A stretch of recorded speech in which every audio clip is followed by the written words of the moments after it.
siku moja kuna jopo la wana lugha, watu wa lugha ya Kiarabu, mafusaha, mabulagha, walikwenda nyumbani kwa bwana mmoja ambaye anasifia kwamba yule bwana ni mtaalamu katika lugha, ni bingwa yule. Sasa wakaona ngoja tukamjaribu sisi, ana ubingwa gani bwana, tutakwenda kumuuliza maswali atakwama.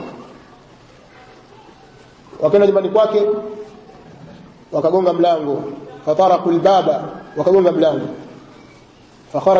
fakharajat ibnatun saghira, katoto kidogo, mtoto wake.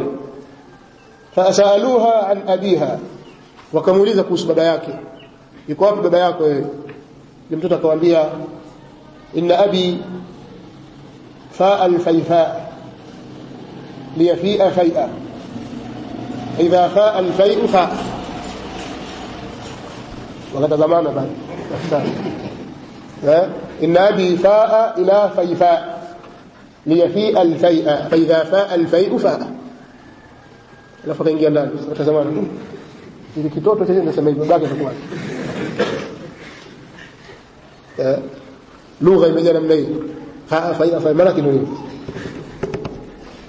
nasema inna abi faa ila alfaifa liyafia fai'a, fa idha faa alfai'u fa.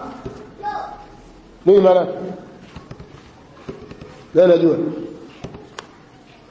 maana yake. wanasema maana yake sema inna abi dhahaba ila as-sahra liyasida sayda fa idha faa adh-dhillu, yani idha dhalla أظلى إذا غرب الشمس، إذا فاء الفيء يعني الظل فاء رجع. baba amekwenda huko maporini, kuna kuwinda mnyama, kivuli kikishazama, yani kama kishatokea kivuli, kwa maana kwamba jua likishaanza kuzama atarudi. kwa hiyo faa abi, inna abi faa ila alfai'a ay dhahaba. kwa hiyo faa ila maana ya dhahaba, liyafia fai'a, liyafia liyasida sayda.